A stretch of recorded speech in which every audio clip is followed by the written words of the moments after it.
Hey, good evening guys, Tush coming at you. Thursday, August 18th, just coming up to 8:15 in the evening.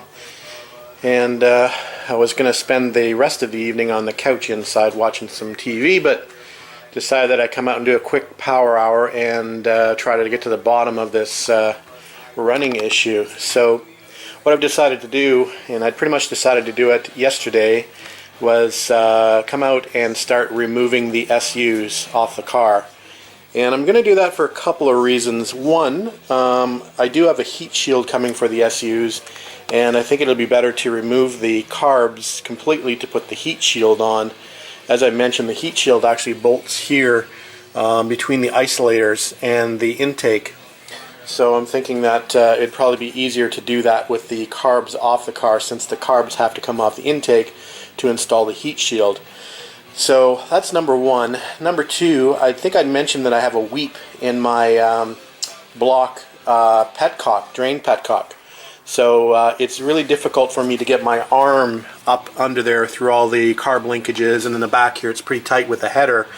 So I think what I'll do while I have the SUs off is I will fix that drain petcock and put a new one in there and fix that weep. Because it is actually leaking down onto the header, and it's smoking slightly and obviously causing that nasty smell that coolant on hot exhaust will make. So what I'm going to do then is, like I said, I've got the heat shield to install, but I think while I have the carbs off, I'm going to actually go back to the Webers, and we're going to install those and see if I can get the Webers to run better. I have a feeling that the Webers are going to be better on a couple of different accounts. One, they have a split manifold on the Webers, so it doesn't have this sort of pipe in the center. So you know, the Weber manifolds are really just this part, these two branches. So it'll get rid of that heating I think that's occurring in the pipe here, because this is extremely close to the header tubes here in the middle. So I think the Webers are a little bit clearer of that. They also seem to sit a little higher away from the header as well, so there's probably less heat being introduced to the Webers and to the float bowls, which are on the bottoms of the Webers. So, and that was the other concern I had, was the hot air blowing onto the bowls from the fan, and the Webers sit considerably higher and out further. So I'm hoping that might solve a little bit of the issues as well. So we're gonna, like I said, swap the Webers back. So that entails me taking these carbs off. So that's what we're gonna do tonight. Is we're gonna get as far as we can trying to unbolt these SUs, and we'll get to it. Alright guys. Okay, time. I call time. Carbs are off. So about 25 minutes, I think, about to get the carbs off, and that's with all the choke cable linkages connected, so which has been a little bit of a pain in the butt to get off. But anyway, we're back to square one. Anyway, that'll be it for tonight. We'll get back out here tomorrow night, hopefully, for a little bit, and we'll get back to installing the Webers on the car. Alright guys, talk to you later. Oh, I gotta fix that, here's what I was talking about. Sorry for the shaky camera. See that petcock down there? It's got a little bit of a weep, so that's got to be replaced first. And you can see why I couldn't get my hand in under there. Alright guys, talk to you later. Alright guys, Friday afternoon, and we're back working on the car. We've got the Webers out, just disconnected the linkage, and I'm going to put them on independently of each other for starters. But before we do that, I've got to swap out that aforementioned block drain, which is down here. I don't know if you can see that or not. It's pretty dark down there. I'm going to get the light here. So there's the block drain down in there. I've got to swap that out. So we're going to do that first. So I've got a garbage bag in here to sort of protect the starter from all that coolant that's going to run out of the block. So we did pick more coolant up at the parts store on the way by home, so we can refill that once that's fixed. Alright guys, we're going to get to that. So I definitely have a nice good flow of coolant out of the block, so it's nice and green too, so everything looks good inside the block. I don't see any rust, which is good. So we'll just let that continue to drain, and like I said, we'll replace that petcock. Alright guys. Alright guys, Webers are on and running again. We've got the Petronix distributor in. Anyway, we've just got it started not long ago. So let's see where we're at on the temperature gauge. Alright, so we're just above 185, just coming up to 195, 200, somewhere around there, which will be the fan turn on. Excuse me, we're idling about 850, somewhere around there. So we'll see how we do. I'll wait till the fan kicks on. Okay, fan is kicked on for a second time. It doesn't seem like the heat is affecting the Webers as much.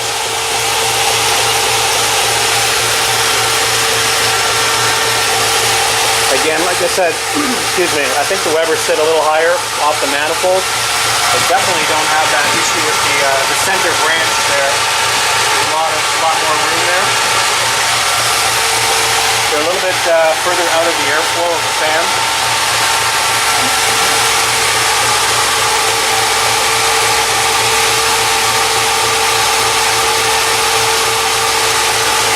So I think, cross my fingers, we might be okay. I just have to get the Webers tuned to get the flat spot out of them. But I think we might have got over the idle issue.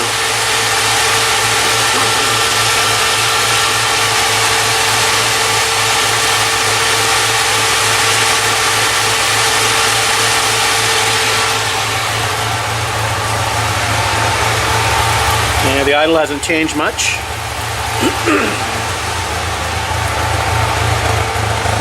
The exhaust still sounds okay.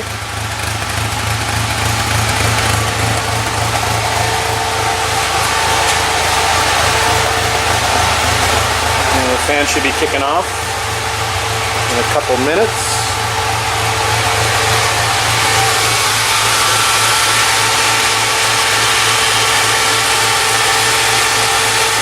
I'll bring you back again, guys. I think we're going to be okay here.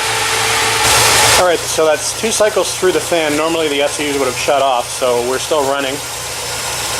And without much change to idle. So I think we're hesitantly cautious, but I think we've solved the issue. So, yeah. Now I just have to hook the linkages up and take it for a run and see how it's pulling through the gears. Alright guys, that's it for now. We'll talk to you later. Thanks. And I guess the final test should be with the bonnet closed, so we'll run it through a few cycles with the bonnet closed and see how we do. Probably boring you guys now, but so it's made it through a complete cycle now with the the bonnet down. And the fan cycled on and off, so no perceptible drop in idle. See, it's got this little lumpy exhaust note, and that hasn't changed. So I'm going to cycle it once more and I'm going to call it good.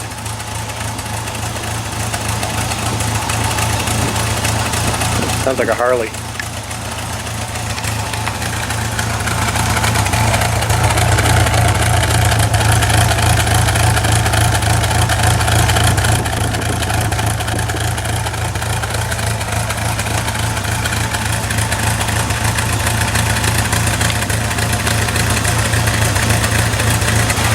Okay guys, well, it's apparent it's not going to shut off. That's probably got to be, I haven't done an official timing, but it's got to be 20-25 minutes that the car's been running. So it's been cycled through multiple times now with the hood closed, so I think we're good to go on that issue. Like I said, the only next issue I need to solve is how it runs actually when I get it back on the street. So we'll see if we can put my foot into it without it bogging down. Anyway, that's it for tonight, guys. Maybe we'll post this tonight just to give you a quick update, and maybe we'll try to get back out here on the weekend to hook the linkages up and maybe take it for a quick trip. Alright guys, have a good night. Talk to you later.